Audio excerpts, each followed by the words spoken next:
Hello, I'm Lauren Green, and you're in the Strategy Room. The anti-Trump protests continued last night after Donald Trump was named president-elect after his victory over Democratic candidate Hillary Clinton for the White House. And these protests have moved from peaceful to violent overnight, with the latest riots in Portland, Oregon, involving acts of vandalism to vehicles and places of business. And should these now vandalous acts be addressed on the executive level in order to bring peace back to America? Joining me now, Professor at Iona College and strategist at Applied Economics, Jeanne Zaino, and Vice President of the Manhattan Republican Party, Brian Morgenstern. Welcome to you both. Thank you.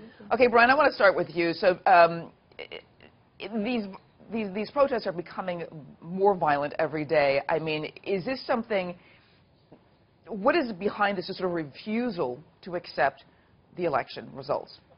Well, hypocrisy, for starters, because, I mean, I'm old enough to remember just a couple of weeks ago when refusal to accept the results of an election was a serious threat to the fabric of our democracy. Apparently, now it's patriotic dissent or something. Yeah. It's pretty strange that the reaction of people who are so terrified that Donald Trump is going to harm their communities, that their reaction is to damage their communities and tip over cars and break windows and commit acts of violence. It makes no sense. Get a grip. You lost the election. There's going to be another one. We get to overthrow our government at least part of it, every 2 years in America. Right, That's why right. America's awesome. Sack up and move on and make your voice heard in a peaceful way. Even Obama and Hillary said as much this past week. These protesters should follow those examples. You know, I want to read you a quote from a demonstrator from a protest last night, and it's in New York City.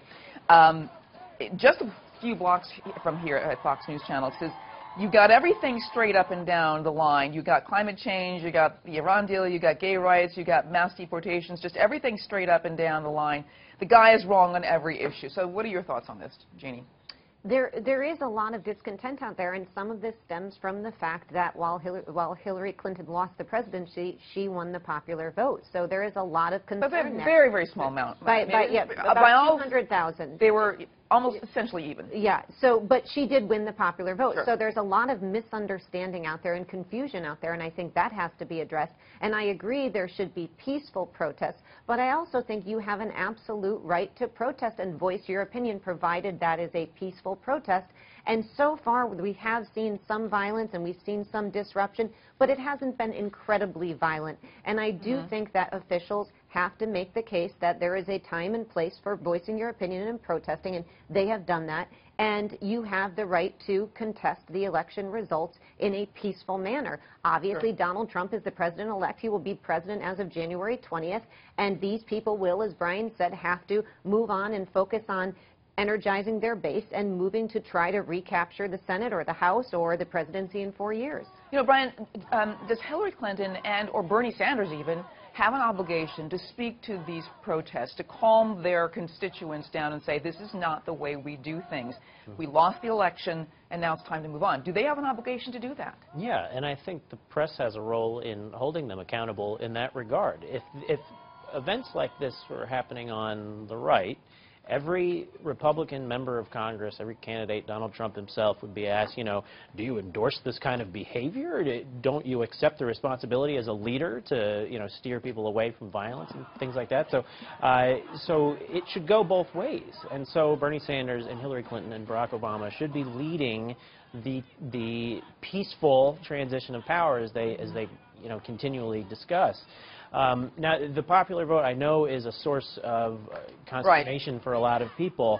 We don't have a popular vote system. Well, that's politics 101. Right, and we have a system where the campaigns focus on driving turnout in specific, certain states, and other states are just basically ignored. And so you might have a different result if we had a national popular vote. Right. You have a lot more Republicans in raw numbers in Manhattan than you do in, you know, North Carolina, for example. There's no effort to drive turnout in Manhattan because Republicans aren't going to win New York. So if you had a national election, maybe you'd have different campaign strategies. So I think comparing the two is not apt. One thing I want to talk about, though, Jeanne, because I hear this word entitlement talking about the protesters, and you work at a college. Is there a sense of entitlement among young people where they don't understand that if you lose, you just have to kind of suck it up?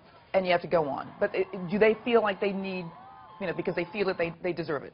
Now, I work at a Catholic college, so it is a small Catholic college, and so we had a number of Trump supporters at the college. So they are very happy when they woke up on Wednesday morning.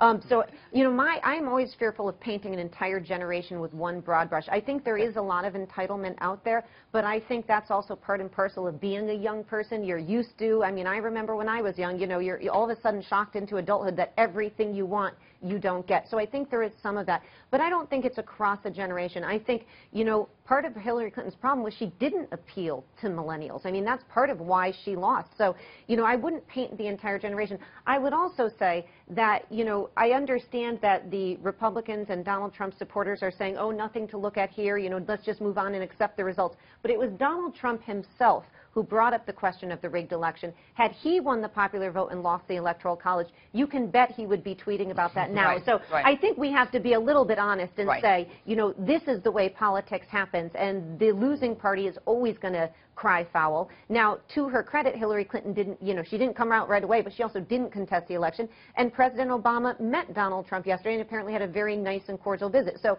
I do think we have to put this in perspective, that on the other side, it would have been pretty much the same. All right. I want to thank you so much, Brian and Jeanne, for being here. Thanks. And for complete coverage of the complete political coverage, stay right here at foxnews.com. I'm Lauren Green, and thanks for watching.